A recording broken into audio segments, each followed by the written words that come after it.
Hadirin wal hadirah rahimakumullah. Sebelum saya tutup, ada kisah namanya Sya'ban, bukan bulan. Sahabat Sya'ban. Sya'ban ini sahabat yang tidak terkenal seperti Abu Bakar, Umar, Utsman, Ali dan lain sebagainya, tapi Nabi suka mencari-cari.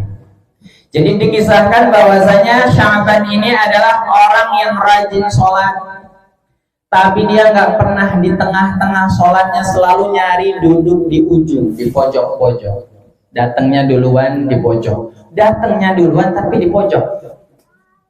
Setiap Nabi datang, dia datangnya duluan tapi itu. Sholat tujuannya Sya'ban agar orang yang datang tidak mengganggu, makanya dia sengaja di pojok. Kalau kita di pojok mah biar bisa nyelendeh kan?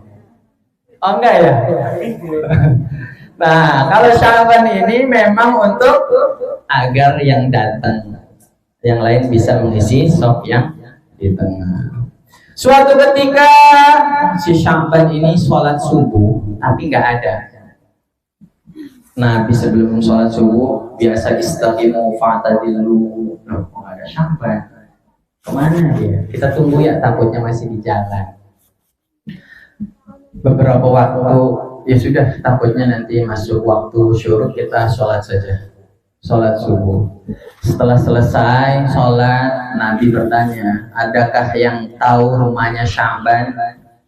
Saya tahu ya Rasulullah, tolong antarkan setelah ini.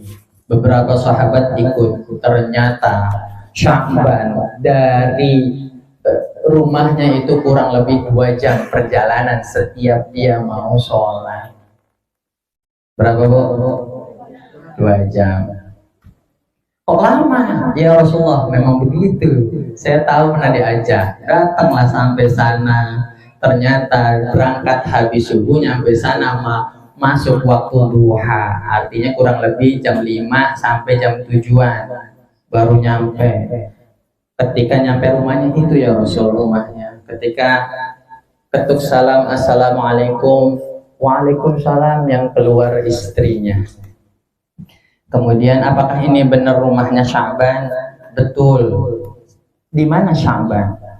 Ngasih tahu istrinya, ya Rasulullah, Sya'ban udah meninggal tadi pagi. Baru aja dikubur selesai. Innalillahi wa inna ilaihi raji'un. Didoakan oleh Nabi dan para sahabatnya. Ketika selesai,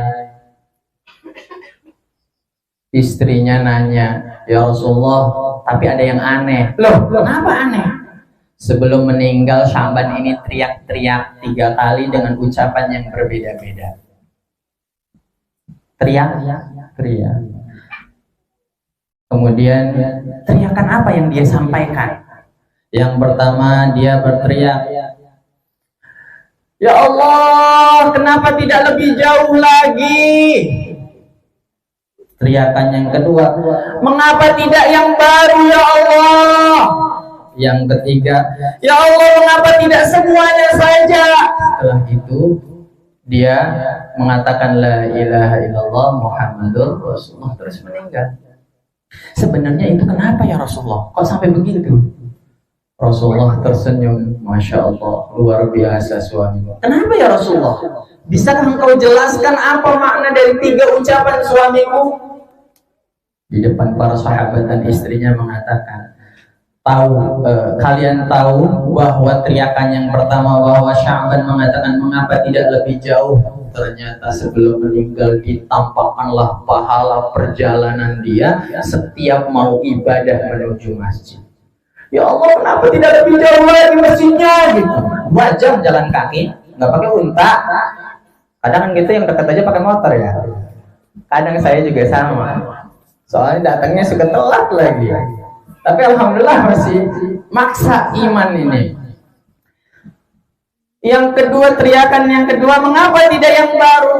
Ternyata setiap dia berangkat sholat subuh jam 3, dia kan musim, kadang lagi musim dingin, itu dingin, dia pakainya mantel, yang satu yang baru di dalam, yang kedua yang jelek.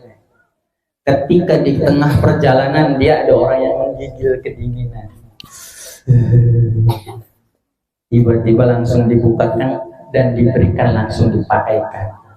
Maka ditampakkanlah pahala itu karena kasihnya yang jeleknya. Ya Allah, kenapa tidak yang baru? Karena yang jelek aja pahalanya gede. Dan yang ketiga, mengapa tidak semuanya? Jadi kebiasaan Sya'ban ini sebelum berangkat, karena jalannya 2 jam menuju masjid, dia suka membawa susu dan roti. Susu dan roti. Ketika di perjalanan ada orang kelaparan, dimintalah, apakah engkau punya makanan? Oh tenang, saya bawa, tapi saya cuma bawa 1, susu juga cuma 1 botol. Yuk kita makan bareng. Dipotong rotinya, kasih setengahnya, susunya pun gantian. Kenapa tidak semuanya? Karena ditampakkanlah pahala memberi sedekah tersebut. Masya Allah. Kalau misalnya tanpa iman, boro-boro roti 1 dipotong 2, perjalanan bolak-balik 4 jam. Itu logikanya. Makanya kita iman itu tasdiqun bil qalbi wa iqrarun bil lisani wa amalun bil arkan.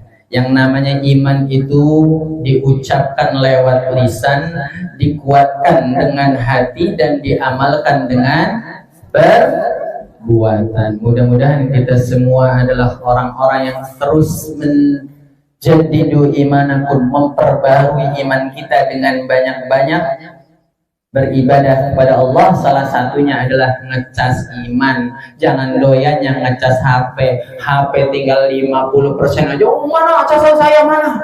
Nyari buru-buru. Bagian iman yang lemah mah. Datang ke majelis aja kayak ditindihin batu berapa kilo gitu. Berat, bangun dari tempat tidur tuh kayaknya enak banget. Lanjut dengar orang merhabanan apa, berisik nih pengen tidur nganggu aja. Tapi mudah-mudahan kita semua bisa melewati ujian-ujian Allah dengan cara istiqomah beribadah kepada Allah Subhanahu wa ta'ala. Amin ya rabbal alamin.